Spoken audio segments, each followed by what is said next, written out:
Bismillahirrahmanirrahim. Assalamualaikum warahmatullahi wabarakatuh. Salam, Om Swastiastu, Namo Buddhaya, salam kebajikan, selamat sejahtera bagi kita semua. Yang terhormat Ibu Eriska, SHMH, selaku dosen pengampu mata kuliah Hukum Ketenagakerjaan dan rekan-rekan saya yang saya banggakan, di sini saya akan membedah permasalahan tentang problematika hukum ketenagakerjaan di Indonesia. Dalam konteks ini, saya akan mengeksplorasi sebuah kasus yang menyoroti tantangan yang dihadapi oleh banyak pekerja di negara ini, serta mencari solusi yang mungkin untuk mengatasi masalah tersebut. Perkenalkan, nama saya Farik Wastu Nuzul Qurani, mahasiswa semester 3 dengan nomor induk mahasiswa 22320110019. Program Studi Ilmu Hukum, Fakultas Hukum, Kampus Universitas Muhammadiyah, Kota Sukabumi. Dalam video ini, saya akan menjadi pembicara diskusi. Saya tentunya sangat senang bisa menyambut penonton semua yang menyaksikan video ini.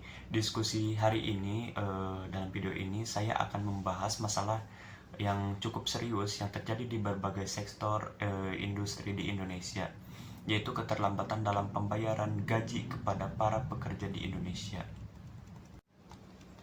Sebagai sebuah negara dengan ekonomi yang berkembang pesat, Indonesia dihadapkan pada berbagai tantangan dalam bidang ketenagakerjaan. Salah satunya adalah masalah yang kerap muncul adalah pengabaian terhadap hak-hak pekerja, termasuk hak untuk menerima upah sesuai dengan waktu yang telah ditetapkan. Kasus seperti penggajian terlambat yang akan saya bahas dalam video ini adalah cerminan dari masalah yang lebih luas dalam sistem ketenagakerjaan di Indonesia. Tujuan dari diskusi dalam video ini adalah untuk memahami akar permasalahan yang ada di balik keterlambatan pembayaran gaji, mengeksplorasi konsekuensi dari masalah tersebut terhadap para pekerja dan perekonomian secara menyeluruh, serta mencari solusi yang dapat membantu mengatasi masalah ini. Dengan demikian, kita berharap dapat memberikan kontribusi positif dalam meningkatkan kondisi ketenagakerjaan di Indonesia. Pada bulan Oktober 2023, di PT ABC, ada sebuah perusahaan manufaktur di Surabaya. Terjadi kasus penggajian terlambat kepada para karyawan, yang sebagian besar karyawan tidak menerima gaji mereka tepat waktu seperti yang dijanjikan dalam kontrak kerja mereka. Hal ini menimbulkan ketidakpuasan di kalangan karyawan, terutama karena sebagian dari mereka bergantung pada gaji mereka untuk memenuhi kebutuhan sehari-hari, termasuk pembayaran sewa, tagihan listrik, dan kebutuhan pokok yang lainnya. Dalam Undang-Undang Ketenagakerjaan Nomor 13 Tahun 2003 menyatakan bahwa pengusaha wajib membayar upah kepada pekerja atau buruh setiap bulan dan paling lambat pada tanggal 10 setiap bulannya, kecuali ada kesepakatan lain yang menguntungkan pekerja atau buruh. Pelanggaran terhadap ketentuan ini dapat dikenai sanksi administratif dan pidana. Kasus penggajian yang terlambat di PT ABC ini merupakan pelanggaran terhadap prinsip-prinsip yang diadvokasi oleh ILO, terutama dalam hal penghargaan terhadap hak-hak pekerja, termasuk hak untuk menerima upah sesuai dengan waktu yang telah ditetapkannya. Ada beberapa teori yang berkaitan dengan kasus tersebut. Yang pertama adalah teori keadilan distributif. Apa sih teori keadilan distributif? Teori ini adalah kasus ini menggambarkan ketidakadilan yang distributif, di mana para pekerja tidak menerima upah mereka sesuai dengan waktu yang telah ditetapkan, yang merupakan aspek penting dari keadilan dalam konteks ketenagakerjaan. Yang kedua, ada teori kepuasan kerja. Keterlambatan dalam pembayaran gaji ini dapat mengurangi kepuasan kerja karyawan, yang pada gilirannya dapat memengaruhi kinerja mereka dan hubungan mereka dengan perusahaan.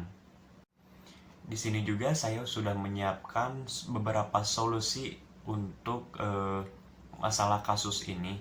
Yang pertama adalah penegakan hukum. pemerintah ini perlu mengambil tindakan tegas terhadap PT ABC sesuai dengan Undang-Undang Ketenagakerjaan untuk memastikan bahwa perusahaan tersebut membayar upah tepat waktu dan memberikan kompensasi kepada karyawan yang terkena dampaknya. Yang kedua adalah penguatan pengawasan. Otoritas Ketenagakerjaan perlu meningkatkan pengawasan terhadap perusahaan untuk memastikan kepatuhan terhadap ketentuan-ketentuan hukum yang berkaitan dengan pembayaran upah.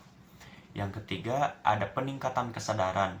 Apa sih hubungannya peningkatan kesadaran ini?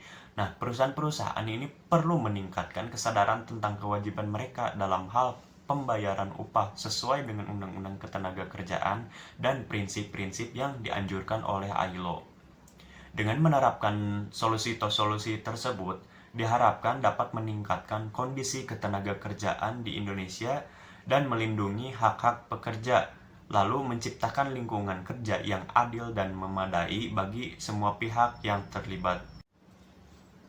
Dalam diskusi ini, kita telah menjelajahi tantangan hukum ketenagakerjaan di Indonesia dengan fokus pada kasus penggajian terlambat PT ABC. Keterlambatan pembayaran gaji kepada karyawan mencerminkan masalah yang lebih luas dalam sistem ketenagakerjaan di negara ini.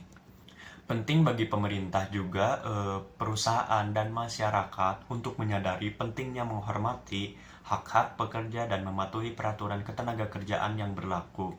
Undang-undang Ketenagakerjaan harus ditegakkan dengan tegas, dan otoritas ketenagakerjaan perlu meningkatkan pengawasan terhadap perusahaan-perusahaan guna untuk memastikan kepatuhan terhadap ketentuan-ketentuan tersebut. Selain itu juga penting juga untuk meningkatkan kesadaran perusahaan-perusahaan akan kewajiban mereka dalam membayar upah tepat waktu sesuai dengan undang-undang dan prinsip-prinsip yang dianjurkan oleh ILO. Hal ini dapat dilakukan melalui pelatihan, edukasi, dan kampanye yang bertujuan untuk membentuk budaya perusahaan yang adil dan bertanggung jawab. Dengan mengatasi tantangan hukum ketenagakerjaan, termasuk masalah penggajian terlambat, kita dapat membangun lingkungan kerja yang lebih baik di mana hak-hak pekerja dihormati dan kesejahteraan mereka itu terjamin. Ini akan berdampak positif pada produktivitas karyawan-karyawan, hubungan industrial juga yang harmonis juga dapat mempengaruhi produktivitas karyawan dan pertumbuhan ekonomi secara menyeluruh. Marilah kita bersama-sama bekerja menuju peningkatan kondisi ketenagakerjaan di Indonesia, di mana setiap pekerja dapat bekerja dengan martabat dan mendapatkan perlindungan serta penghargaan yang layak. Terima kasih atas perhatiannya. Semoga kita dapat mencapai tujuan bersama yang lebih baik di masa depan. Terima kasih. Wassalamualaikum warahmatullahi wabarakatuh.